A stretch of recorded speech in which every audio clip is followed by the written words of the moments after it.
Hello, and welcome to the Weird Waves podcast. My name is Taylor, and this is episode 51. On this week's episode, we are talking to Jaimal Yogis. He is a author, surfer, adventure seeker from California. This is really interesting episode. We hear all about the competitive nature of the book world, super wild, and we hear about Jamal's journey to being an author, all about the different types of books that he's written and how he encompasses surfing in those books. Super great. He came out with a new book. It's called Mop Rides the Waves of Life. It just came out, I believe, a couple weeks ago. So the information for that will be in the description. And yeah, I hope you guys enjoy this week's episode. I'm good. Good. We're back in San Francisco been here a couple days after being away from home for 3 months. So we are just getting back. Got to surf, which is nice. Awesome. Where are you? I'm in Michigan right now. I'm actually in my dad's office. My husband and I just moved to Florida, so we're kind of like on the move too, and I flew back up to drive the rest of our stuff down to Florida. So Wow. yeah, What we part like of outside of West Palm Beach, it's called Lake Worth. It's really yeah. cool, hipstery, kind of working class. We bought a house. Only place in that area where we could afford to buy a house, so it's perfect. That sounds great. I like it's funny, I grew up going to Florida and to see my grandparents like everybody does. Mm-hmm. and, I, Mm-hmm. and I always didn't like it because we went to like St. Pete in Orlando and recently I've been discovering all these cool areas there and yeah, I really there's a lot of and there's so much great coastline. It's a great place. Yeah, we're lucky in that there's a pretty cool and I would say underrated surf spot, Lake Worth Pier. That's pretty cool. As you kind of go down, there's different like the banks are really good. It's still like shore break, but it's a nice wave. So we got lucky in that aspect. Yeah, warm shore break is uh is great. Yeah, exactly. Where were you at before? Where were you at for 3 months? We were up in Grass Valley, this little town in the Sierra foothills. And my dad's old place is up there, and there was no one there for a little while. And it was just like the city felt kind of gnarly when all the COVID stuff first happened. And so we were just like, let's go. And then when we were up there, it was nice. We were just at the river all the time and hiking. No, very few people. So we ended up staying. And we may go back. We're trying to figure out what our next step is. It's fine here in San Francisco. We're across the street from the beach, which is nice. But it's still like we have a small place and we're still home most of the time. We're trying to Right. work with 3 kids, so we're figuring out if we might try to rent this place and go somewhere a little bit more chill and I think bigger. that's I think that's a theme that Yeah, yeah. seems to be a Everybody in cities is like, this isn't that cool. I think if you're on the go all the time and if you're constantly like I think the best part about being in a city is the options outside of your own like place. But if you're Right. not able to go, then you're like, "Oh, where when you live in the country, it's literally the opposite." It's like your home is Yeah. like having so much space to have people over at your house because there's not so much stuff to go and actually do. So, And I think this has been like uh, uh, has sort of woken us up to the fact that we don't really utilize the city that much because we're parents, anymore anyway. mhm. And so Mhm. we're more like using it as caught in traffic, like rushing the kids around to their music classes and soccer practice and stuff. And we're like, and and there's something so nice about like making your home your spot, where you're and yeah, you're right. And then building community out of there, especially at this stage of life. I mean, I love San Francisco, so I don't know if we'll leave it, but we might take a break. Yeah, yeah. Well, I'm it's interested in Florida though. My mom's been looking at the Jacksonville Beach area. We've been staying up there. She's been going there like a month every year. I like it up there too. I It's do too. I think it's cool. highly underrated, and I think people love to hate Florida for some Mhm. odd reason that's kind of funny. And I get it because as soon as you go like more in the middle of Florida, there's some like wild, weird stuff that goes down in there, like in the swamps and stuff. There's some strange, like whatever, but so far we love it. I mean, and it's hot, but if you're within the coastal area, it's like probably 10 degrees cooler than like the central part. So, Yeah, I like it. I like the heat. I know it. I totally don't know. I just like the theme park sort of parking lot aspect of like Orlando. I think yeah, it's so easy to hate on, but it's just one aspect of the state. 100%. And the weird kind of diversity of the state politically, um, I think is is kind of being in California where it's just like you're like everybody agrees with you. It's Yeah, it's sort yeah. of it's interesting, it's interesting to drive down the highway and just have all these like machine gun signs and there's Anti-abortion yeah, billboards. Yeah. yeah, and not but it's just like what I think about that sometimes is like it would be good to show my kids that like there's a whole plethora of opinions out there and you have to actually like encounter those in Yeah, Florida you whereas like do. out here you're just sort of like, well, this is the way you think and it can become kind of like dogma, this sort of but anyway, my kids, I have them on an iPad for an hour and so we should probably jump in because then they'll start spazzing out about something That's and try to okay. get in here, so No, that sounds let's good. I guess what I'm interested in, just from what we were just talking about, is what do you, and I'm assuming is it your wife that yeah. it's you and your wife and you have three kids. What do you guys do that you are so flexible that you can just leave for 3 months? Well, it's only because of COVID that we were able to do that because Okay. usually my wife has to be in an office. She runs and she's always been in like uh, health care technology, I guess you would call it. Her company helps cancer patients. There's like new very targeted drugs that help you not be on chemo and have been like curative for late stage cancer. And she helped start this website and software that basically helps those people get the drugs cheaper that they need. So she has an office here in San Francisco and runs that company. So she has a crazy job. And but we've been kind of thinking we're always like every family in San Francisco being like, can we stay here? It's too darn expensive.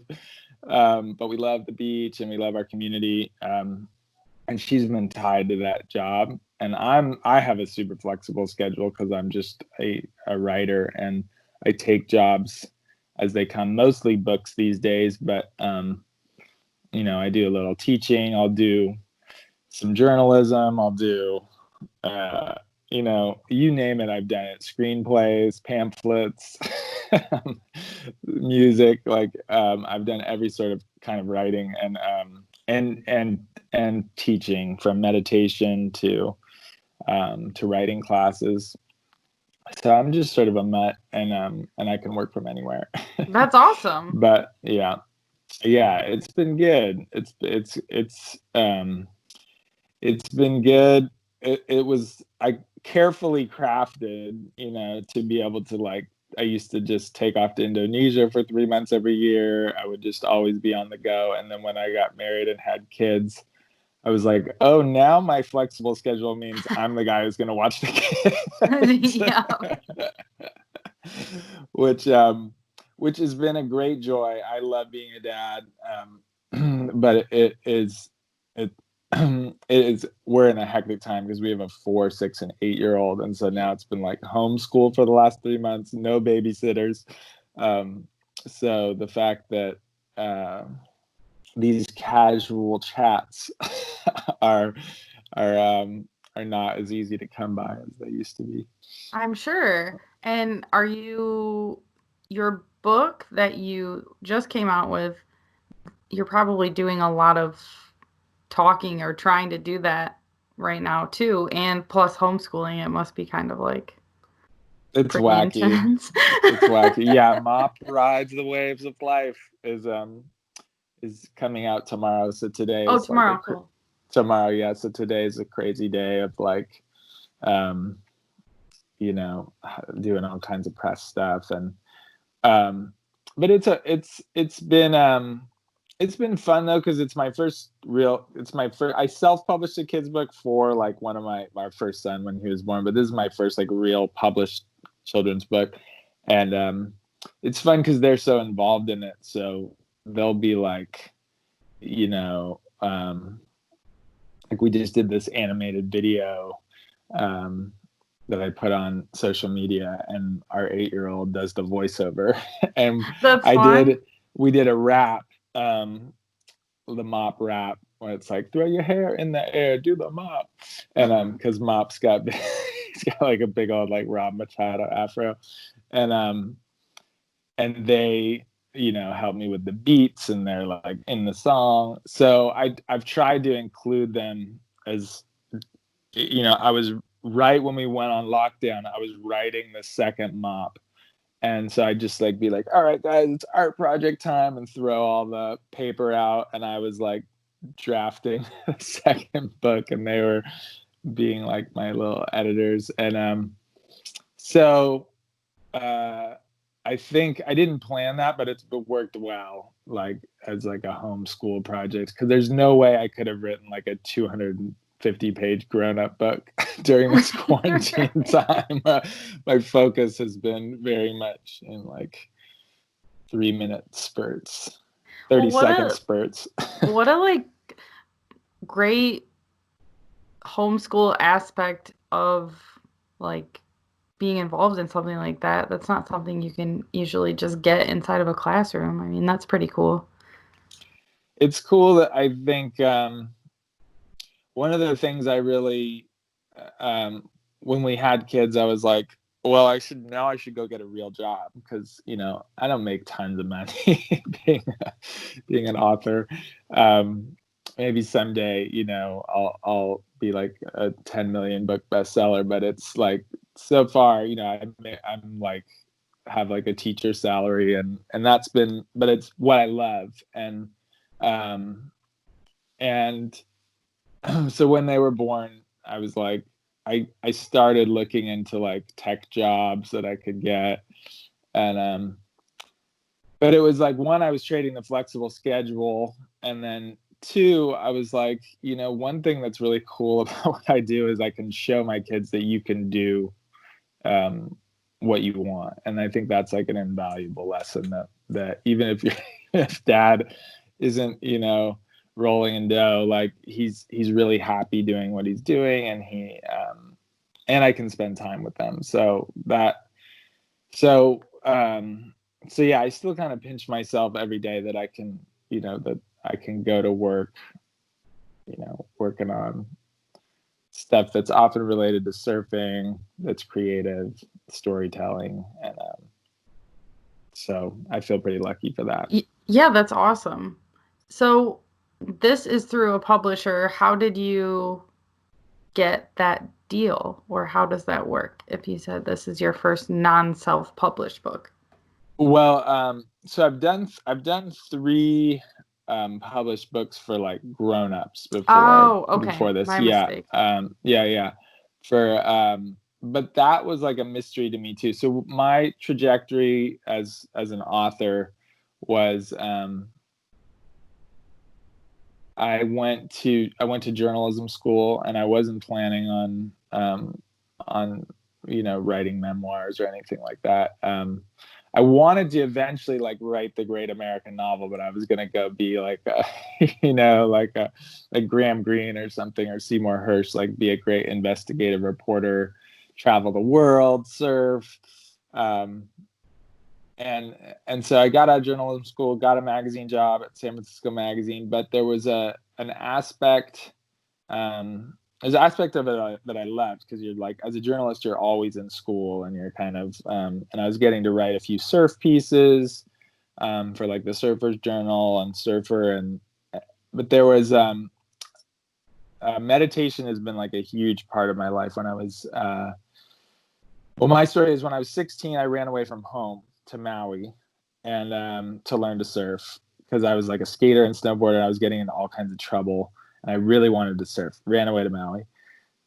Maui wasn't paradise, because I was broke with no money, and I was like getting my ass handed to me by the North Shore. And but my parents were yogis; they were meditators, and I like rebelled against that, or just wasn't that interested in it. It was like what my parents did.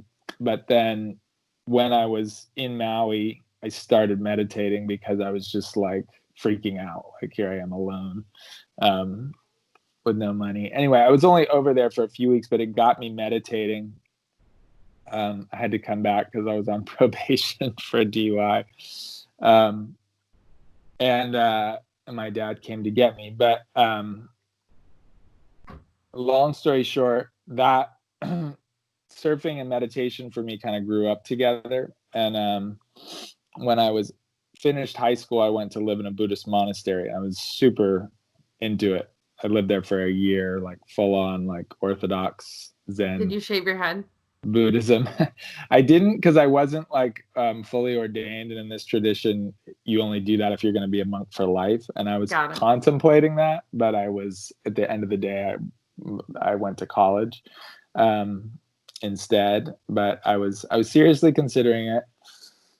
Meditation was still a big part of my life as a journalist, like but wasn't something that I ever wrote about, this like spiritual part of myself. So I felt like there was like some part of my heart that wanted to like talk about that my inner world. And so I wrote one piece for a magazine. I was really nervous about it, and it was this little magazine, and I kind of hoped that it wouldn't get seen, and then it went like viral. It was about how surfing is a meditation for me. This was like 15 years ago. And it was kind of before like the whole like mindfulness movement blew up, and like NFL people were like practicing mindfulness, and like it became a billionaire. So it felt like a nerve-wracking thing, because if you were like talking about meditation, it was like, how much acid have you dropped in the last it was like, it's still, so I was like nervous that it was gonna kind of wreck my credibility as a journalist. Anyway, a publisher ended up reaching out, a small publisher in Boston, and saying, we want to make that your story into a book. And so I kind of hemmed and hawed about that, but then I ended up doing it, and got a tiny advance, moved on to my girlfriend's dad's sailboat, and wrote Saltwater Buddha, which was my first book. But that introduced me to the publishing world. And I don't think if I hadn't gotten that first like offer to do it, I wouldn't have ever known how to go about it, or thought like, oh, I even could do it. At that age, I was like 26 when I wrote it. And then, but it, publishing has like a whole, like anything, it just is like its own ecosystem, and you got to learn the rules and who are the gatekeepers and yada yada. And so that book kind of introduced me to that. And then I learned how to do grown-up books, but then it turns out the children's book world is its like whole other ecosystem too. So I had to I think because I knew a few people in the industry, and like had an agent and stuff, like I was able to get a publisher to bite on my first children's book. But it's amazingly like competitive, the children's book world. It's like super cutthroat. You know what? I've heard that with toys as well. That like the toy world is also super cutthroat, which is just, super interesting. My agent was like, I showed him this rhyming book that I wanted to pitch. And he was just like, you're not going to be able to pitch this. Like, nobody's taking rhyming books. And I was like, How do you know that? I was like, what the like I grew up on rhyming books. Come on, like there's rhyming books coming out. He's just like, they're almost impossible to sell right now. And he told me like he was like all the people his wife works at Penguin, and like he was like, do you remember that movie Elf with Yes. like there is a children's book publishing scene in that where like the people are like super, it's like black turtleneck like museum artists, like super like gnarly, and he was like, that's how it is, you're not gonna so I was fortunate with Mop Rides the Waves of Life that I found this publisher in Berkeley that's like an imprint of Penguin Random House, but they're super like small and chill, and they love this story, and I can like go over there and plan it out with them, and so it's felt a lot more like organic and homegrown, but also we have like all the channels to get it into bookstores, so it felt like the best of both worlds. So do you go to them with an idea, with like multiple ideas and you pitch it that way, or you just go in with like one strong idea, or how does that work? Well, for this one, just one idea. I mean, so what I did is I'm not an illustrator, but I just mocked up the whole thing in stick figures. So mop sort of arose organically because I love to doodle waves like every other surfer, you know, and you're just like sitting around and draw some tubes. And I was drawing this little stick figure with like super curly hair, and I really liked his look. So then I started drawing him on other waves, and then before I knew it, I was like, oh, this guy could have a story, and so that became a book. But the children's book world is super specific. Like you either have like a 32-page book or a 40-page book. You can deviate from that, but it's super hard to sell. It's like weird. Like, why can't you have a 28-page book? I don't know. But it's like the way the printers are and stuff. It's bonkers. And so I made it into this 40-page stick figure book, and I actually wanted to make it. By the time I was done, I was like, oh, I really like this stick figure. But then I pitched it like that, one idea, but that was after like 3 ideas that I had showed to my agent, where he was like, no, I can't sell this. And actually, you know what? With Mop, I was even tired of like him saying that. Now I remember. I just remember this, and I was like, I'm just gonna send this to publishers myself, because like I was like, because I know a few people, and I was like, I'm tired of like getting shot down, and so I did that, and I actually got them interested myself. So sometimes I feel like you just got to be like, I'm gonna shove my foot in the door. Yeah, like go around the whatever. Yeah, and then, which is not to knock my agent. He's great. He's really knows his stuff, and he helped me get a way better deal and stuff. But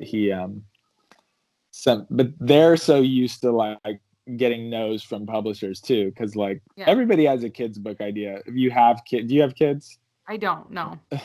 When you have kids, like all of a sudden you're just reading like hundreds of children's books, and you can't help but get like some clever idea for like a creature or you know, and your kids are saying funny things and like making up worlds. And so I think everybody at some point gets a children's idea, sort of like everybody has a movie idea. They're like, what if, you know? Right. And so like, it's no surprise that they do have to be like stringent and be like, we can't take everything, but that turns into I think a lot of great ideas never seeing the light of day too. So if you really have a great idea, my advice is just don't give up on it, because I'm also doing a graphic novel series with Scholastic that literally I worked on for like 5 years and talked to so many people about it before I finally wound up with the publisher of my dreams, Scholastic, but I just couldn't get people to look at it because everybody's got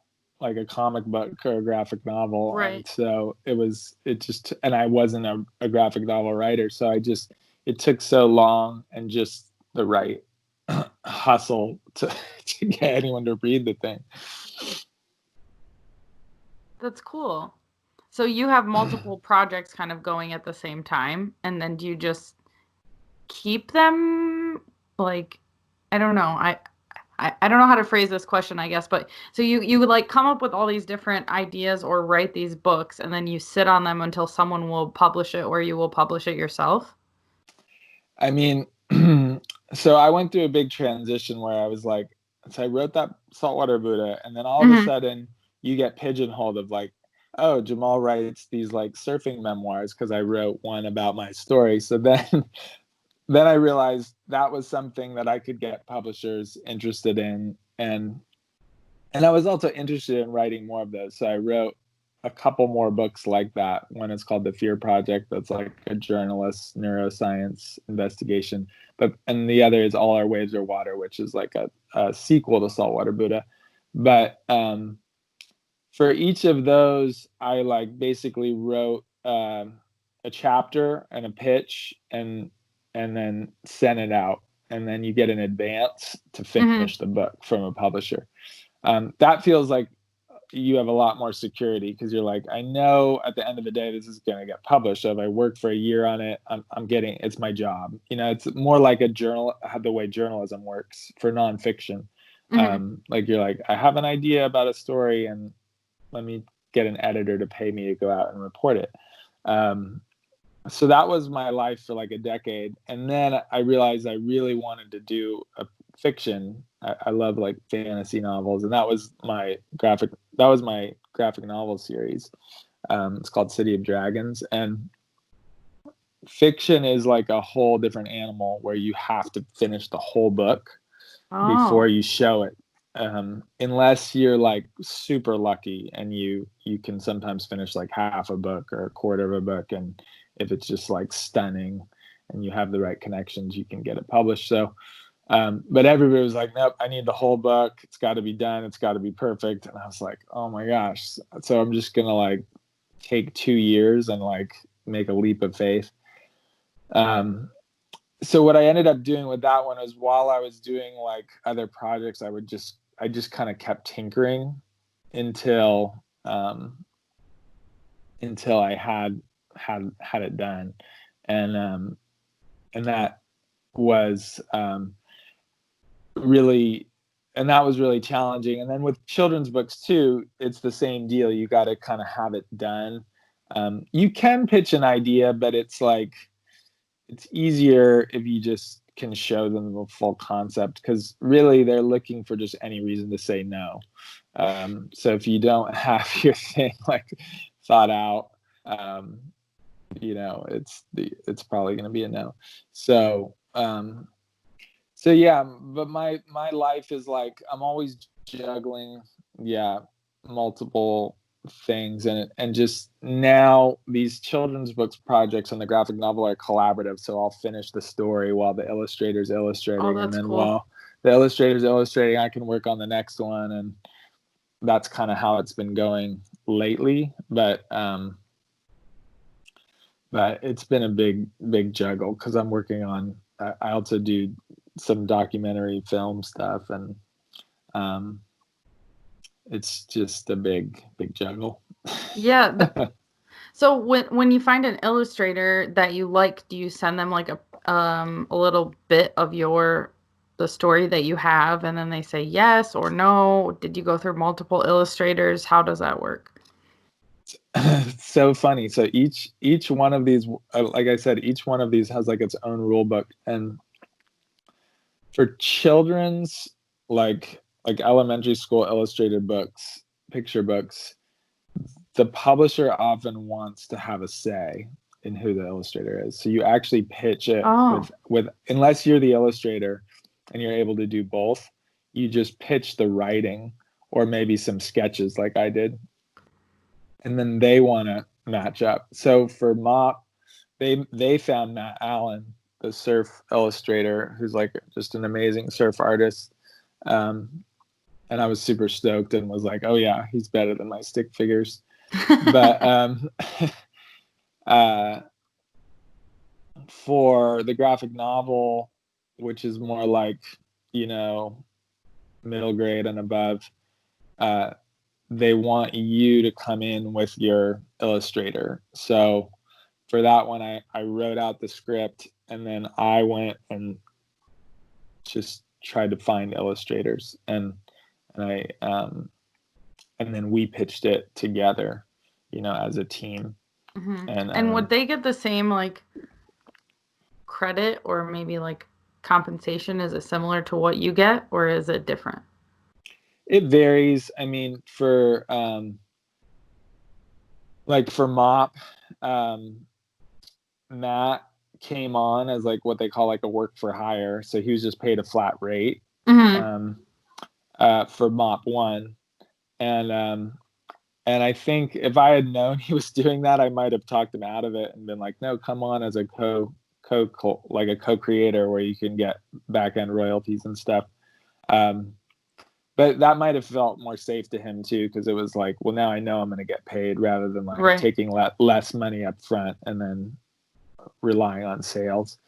But we're doing a second one, and now he's like and now he's like a sort of like a co-creator where we'll share the royalties 50-50 and the advance and stuff. But it varies. Like, people have all kinds of different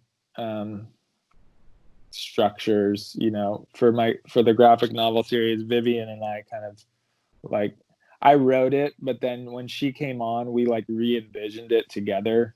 That's like cool. how we want it to be, so it represents both of us. And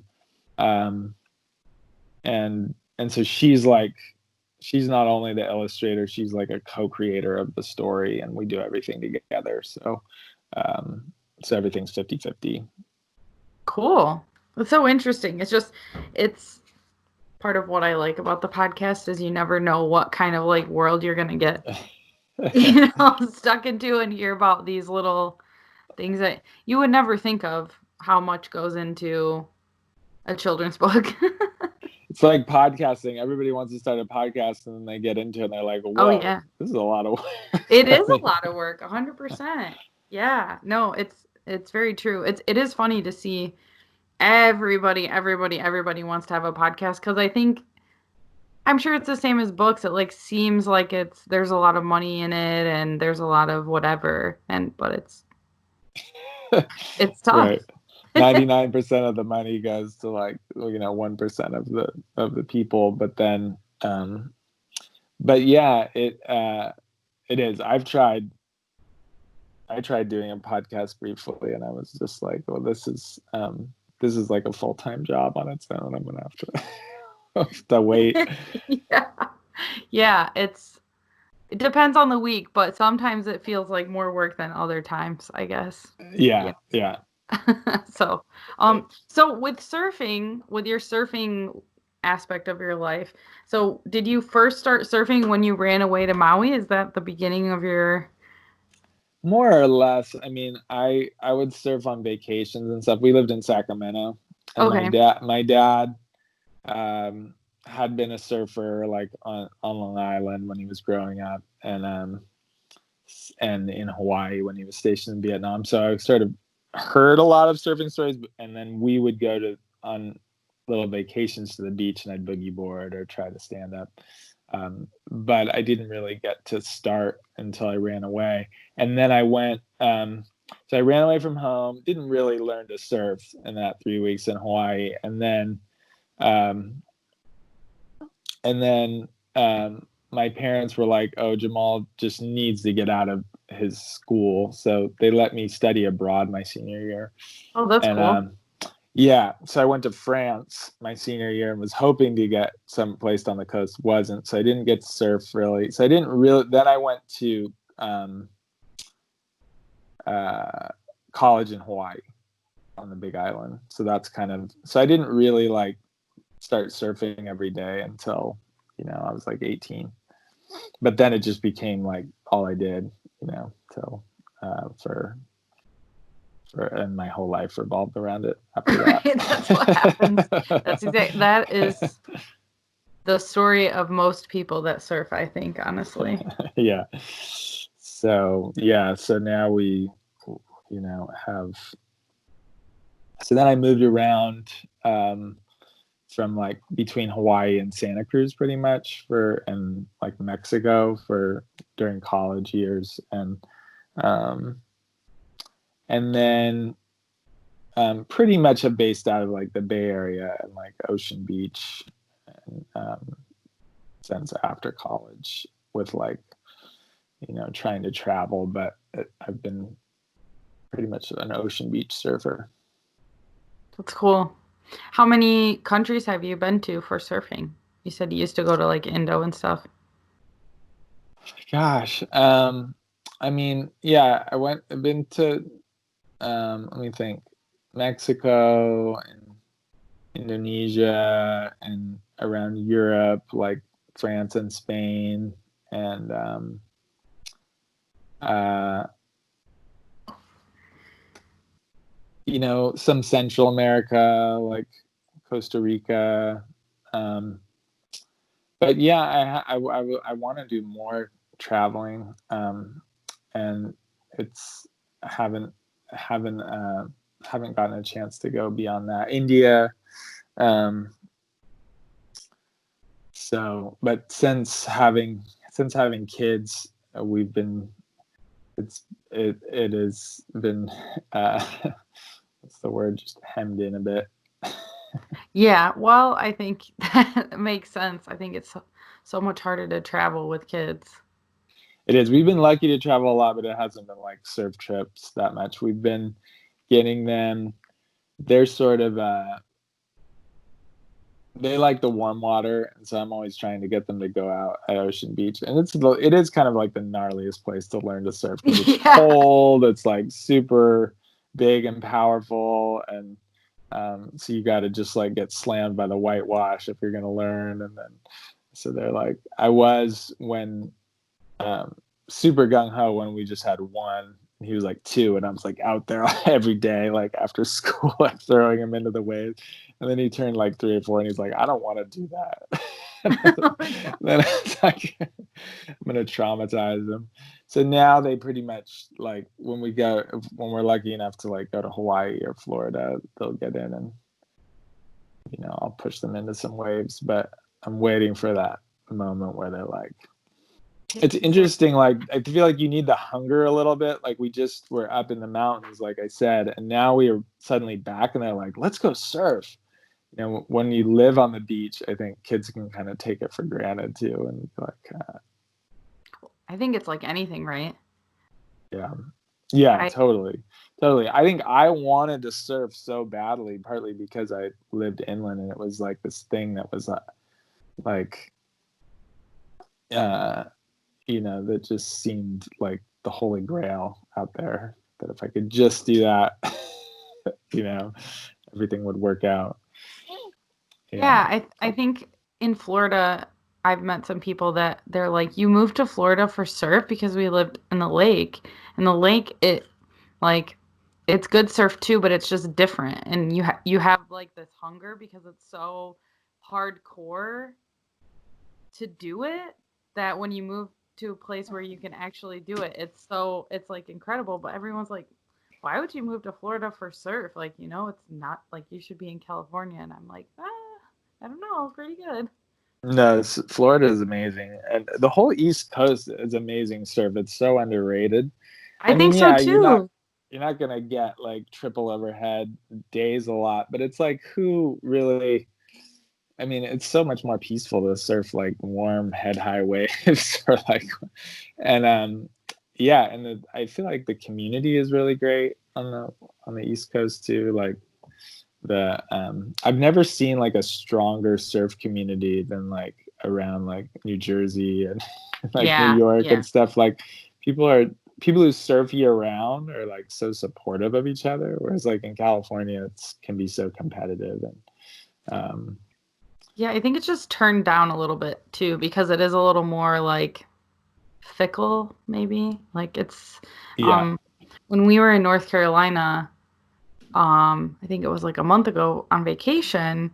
And for us, the waves were good because the second period was like, I don't know, 10 or something, 10-second period. And the waves were small, but they were easy to get into, just cruising, waves, you know, nothing serious. And there was nobody out except for a couple of other people. We were so excited, and the other people that were out were also so excited because it was just like, who's gonna go surf small waves? Excited people that are just stoked, you know?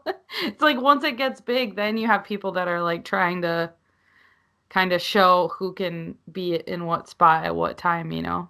It's interesting. Yeah, absolutely. No, I mean, it's such a good metaphor for life. It's like when you are just sort of like keeping your expectations like in low.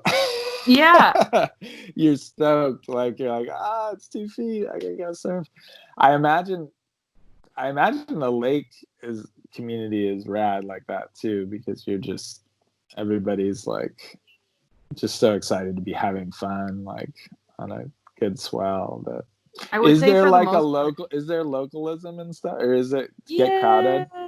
So, yes. It's like I wouldn't say crowded. It's crowded for the lakes, and I think that the localism, most people just laugh about it. There is some, like, I'm not going to get specific, but if someone is listening to this and they surf on the lakes, they know what I'm talking about.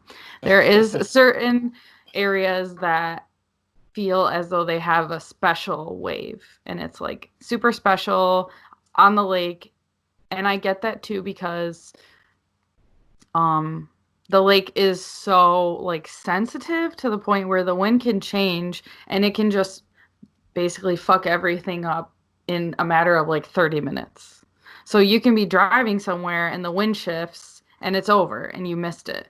So I think protecting that is why there is a little bit of localism, but I would say the majority of people just kind of laugh that off and are like, are you serious? Like if they've surfed anywhere else, they're kind of like, guys, really? You know, like it's not that important, you know. But there's a lot of really, really, really good surfers on the lakes and they're really good. And then when they get to the ocean, they are just shredding because when you get the perfect conditions and you're used to surfing in the least perfect conditions, you can just take advantage of that. So that's a pretty cool aspect of Great Lakes surfing. And I do think the other thing is that they don't take themselves too seriously, which I really like. I always Yeah. liked that aspect of it. It was like kind of, you know, everybody has to have a foamy 100%, no matter if you're like shredding or not, because you want to be able to get out when it's like this, you know, Yeah. just to get under anything. So that's a pretty cool aspect of the lakes for sure. Yeah, I want to get up there. I love I'm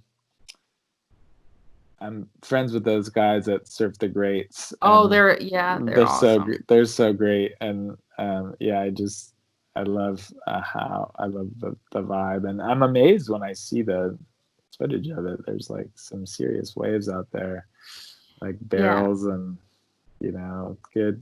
Yeah, I imagine. But it's kind of cool that it's so like it operates on its own weather pattern altogether, so you really have to Yeah. know that. Like you can't just show up at the lakes and be like, I'm gonna look at Surfline.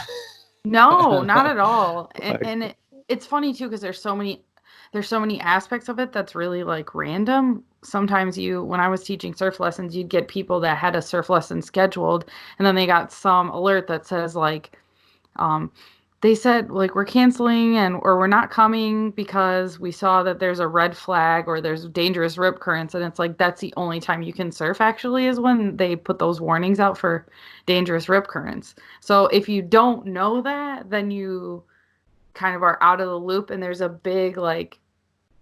kind of a big threshold to get over before you start understanding it. So I think for a lot of surfers, they like that challenge, especially a lot of really, really good surfers who have surfed everywhere. And then it's like another kind of thing to learn and whatever. You can't just go on Magic Seaweed. It's a totally different thing. yeah, how's the fresh water like consistency change things? Is it because it's less viscous, right? It's like a little thinner, but I imagine the cold makes it kind of thick. So you're less buoyant. Right. Because it's fresh water. I don't know about the consistency. I don't think that's anything that I really noticed in that way, but you are less buoyant. So even like when I first moved there, um my board that would have been what's like a 5'10", it's like a wide board and I don't know the leaderage, but it's like not a thin paper clipboard, it's like it has some beef in it, and it was not like you're sitting so much lower in the Yeah. water because you're not as buoyant. So that's kind of something to get over, if unless you're like incredible. If you're an Right. incredible surfer, then you can kind of like adjust to that and maybe get something with a little bit more leaderage and you'll be fine. But I would say for most people, it's the buoyancy thing that is kind of weird. And you also have to sit in a different spot almost because of being like lower in the wave Right. when you're like sitting. Um, yeah, I think there's a little bit of a learning curve. Like I had surfed the lakes almost exclusively for about 2 years, and then my husband and I went on a trip, and and it was really good, really, really good surf. And I was so fast that I couldn't catch anything because the waves are so quick on the lake that you have to be super fast. And I had all this time on the ocean, like you can just ooh. Yeah. So, but it's fun. I would definitely recommend going to Surf the Greats because man, those guys, they've got a really special thing working there. It is like it's just awesome. Yeah, they seem like they just are so dedicated to the community aspect of like having a shop too, which is really, yeah. I love seeing surf communities like that. It's really cool. Yeah, one day it's definitely on the bucket list. I'll make it up there. Yeah. But Florida sounds pretty nice right now. I want to explore the whole East Coast. Like I've pretty much just surfed Montauk and the Jersey Shore Hmm. and a little bit in North Carolina and a little bit in Florida, but there's so much coastline and there's actually like so many empty waves, I think. Tons, tons. Um, just great little like tubing beach breaks and it's and jetties and all kinds of fun stuff. So yeah, it's a lot. I mean, both coasts are amazing. Obviously, California has lots of wonderful surf, and I'm happy to be here. But I don't know, maybe I'm getting old, but I like the warm water. It's more Yeah. and more attractive to me. I used to be like such a cold water advocate because we um, like had all this pride about surfing in Canada and like not needing to wear booties. It's like, but I don't know. I hit 40 recently, and I'm like, oh, I kind of like this. Warm. I think having kids too, you just want to get everybody out there, get the whole family. It's like such a like when you have to drag too much stuff and like get everybody out of their wetsuits. You're just like, this is not fun. I want to just like It is walk a out my whole door in my 40s and throw the totally. kids in the water. It's a whole it is a whole thing. I've enjoyed that about Florida right now. I'll say that. And when we were in North Carolina, it was warm enough to where you didn't need a wetsuit, and it's just like, it's pretty nice. It's pretty nice. I think I'll be that person in Florida that just never wears a wetsuit because you don't really need one there. They say you might in the winter, but man, I don't think so. I think I it's know. pretty warm. I know. I was talking to these guys when I was out there last year. They're like, "Oh, I don't. It gets too cold in the winter to surf." And I was like, "Oh my gosh, you guys, come on!" Right, But that's a right. great. I mean, I'm sure. Wait till you're out there for a few years. You might be like, "Oh, the water's 70. I'm gonna get my Right, too. 3-2 Put my on." 3-2, put my long Yeah, Jaimars. yeah. So are you a We short boarder or a long boarder? What is your Little of both. Yeah. I mean, mostly I learned shortboarding and I was like a skater growing up, so I wanted to like but yeah, I love the longboard. So I find myself taking my soft top out just so much these days, because especially in the summertime. And Mm-hmm. here it's like kind of junky, windy, foggy. You just want to go have fun. But yeah, I have some, I love like little sort of sweet potato kind of boards, Yeah. like those are kind of probably like what I surf mostly. And then and long boards. And then when it's really good, I like to have like just a regular thruster, if it's like, head and a half. Here we do get some days where it's just or it'll like go to Santa Cruz Points or something else. Sometimes just like to be able to still ride those boards. But I find myself more and more wanting to either just go fast on the like no rocker sweet potato and try to make sections, or like be out on a long board and just catching a lot of waves. That's what Yeah, wave count up. I like to do, because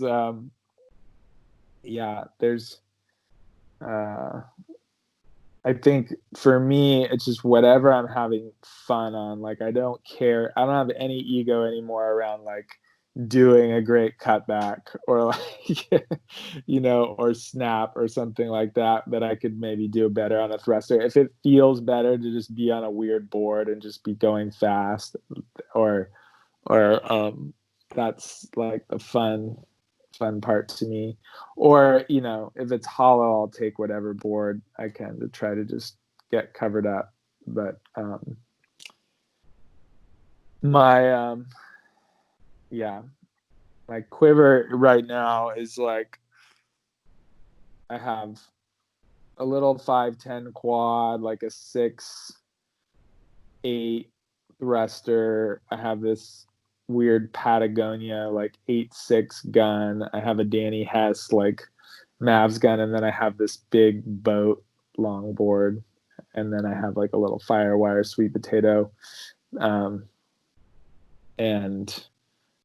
but yeah, the sweet potato and the big boat are getting the most mileage right now. Yeah.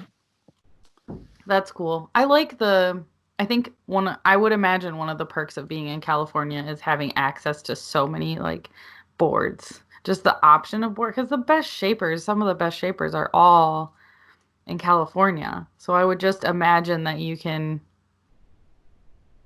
when we were in San Diego, just the quality of like secondhand boards that you could get for $300 was like, are you serious?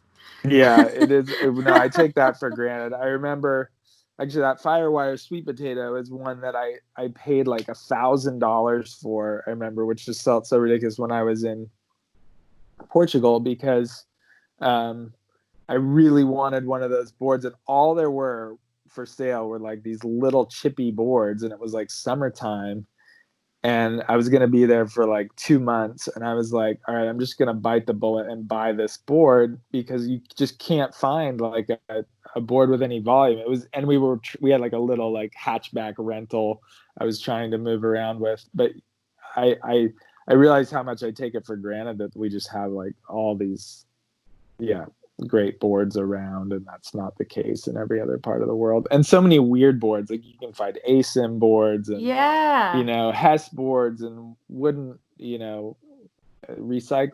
It's like whatever you want to find is here. But I think so that's fortunate. I'm at this point where like I haven't been, I don't know, all of our money goes to my children's. So I haven't bought a new board in like 6 years. But if you need to get like a used beater, you can find it pretty easily, Yeah, that was one of the things that stood out to me the most when we were there. I was just like, and I have a board issue. I've talked about it on the podcast before. I love boards. I love having lots of weird looking boards that are like, I just like to try them and then I'll sell them and then get different ones. I'm like, and I still think about this board that I saw in California, and it was only like $200. But it's like, then you got to fly back with it. Is it going to make it fine? And all of that stuff. Right. But I was so surprised at all the surfboards that were like $200, $300, no dings, no like, comes with fins, comes with a board bag, comes with leash, comes with like everything. You're like, whoa, crazy. But Yeah.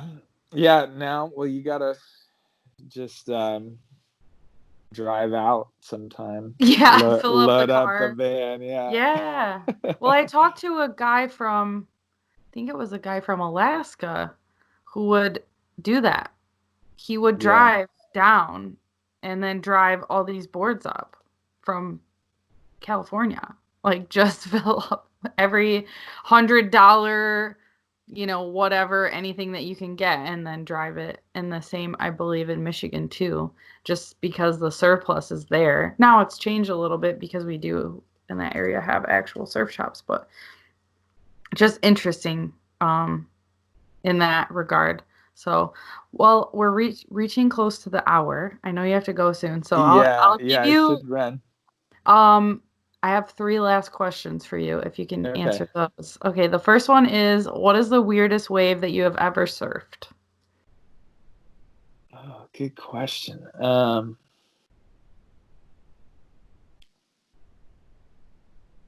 I think let's trying to like inventory all the, all those spots. I think my Swiss cheese brain is kicking in. I mean, there is a uh,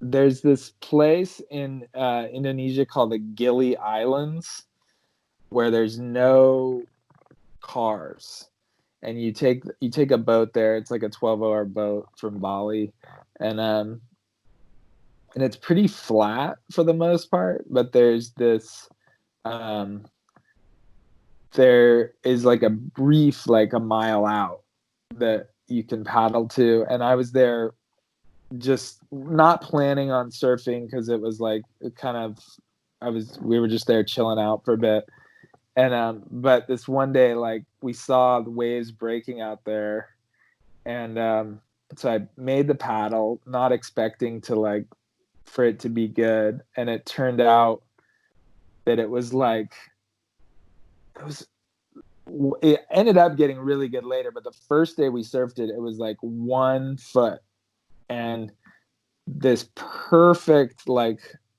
sort of like it looked like almost like a mini little chopu on the reef, but it only stayed like knee high, and it would just race down the reef, and you were under like the Lombok volcano on like or was it Lombok?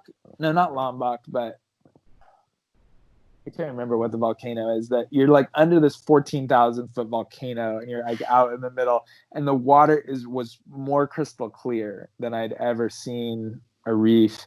And the reef was super healthy, so it was super colorful. So you would race down these little like 1 foot like waves, and super fast. And it was just weird how it like generated this kind of like, it would stay so small, but it would like generate this little like suck, because it was shallow too. But you could, but it was weird. It felt like some reefs, you when it's like 2 feet deep, you feel like you're gonna like get all cut up like every time you fall. And this reef was just really, I don't know if it was the clarity of the water or the way it was. It didn't feel like we were gonna. I didn't get any like razor slices, and it was such a magical time. And then the swell started picking up, and it started getting really good. But it was like when it was so small, it was probably the weirdest and most like magical session I can remember. That's awesome. I can Yeah. picture that perfectly, actually. Um, what is your biggest oh shit moment while surfing? Oh, definitely Mavericks. For my second book, I decided I was going to research fear and like push myself to train to surf Mavericks. It was down the street from my house. You know, a bunch of my neighbors are regular Maverick surfers, so I was like, all right, I'm going to do it.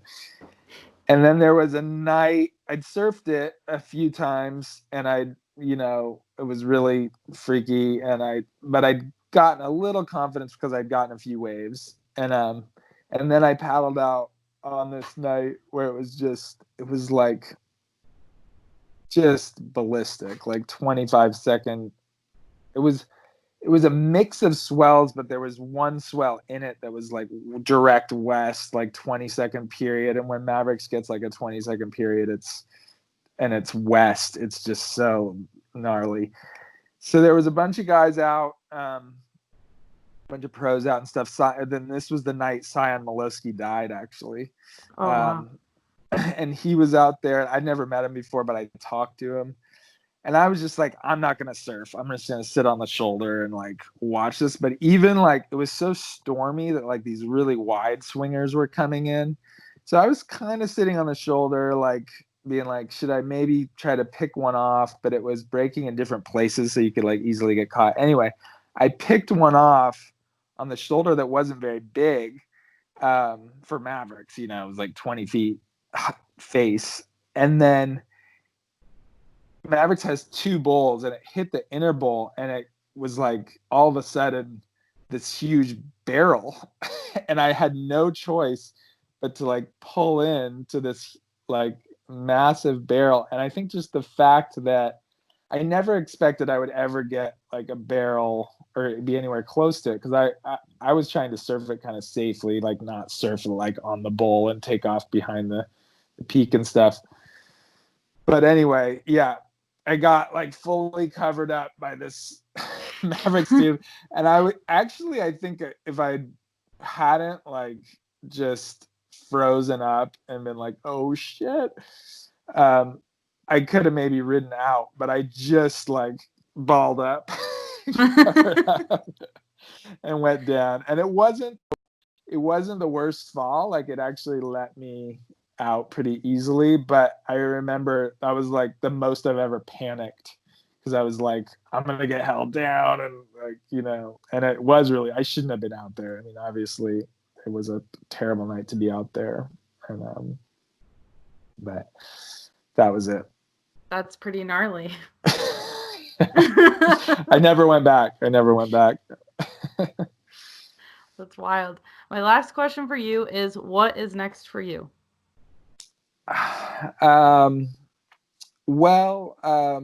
More books, obviously. You know, the Mop 2, Mop Rides the Waves of Change is the second book after Mop Rides the Waves of Life. So I'm just going to be writing those children's books for a while. That's cool. And yeah, happy to be doing it. That's awesome. Well, thank you for doing this. I'm glad we could make it work. Thank you. I'm super fun and super relaxed. And that was episode 51. I really hope that you guys enjoyed it. I will have all the information for the books in the description, and you can find Jaimal Yogis at Jaimal Yogis on Instagram, and his book is called Mop Rides the Waves of Life. Thank you guys so much, and we'll see you next Monday with another episode.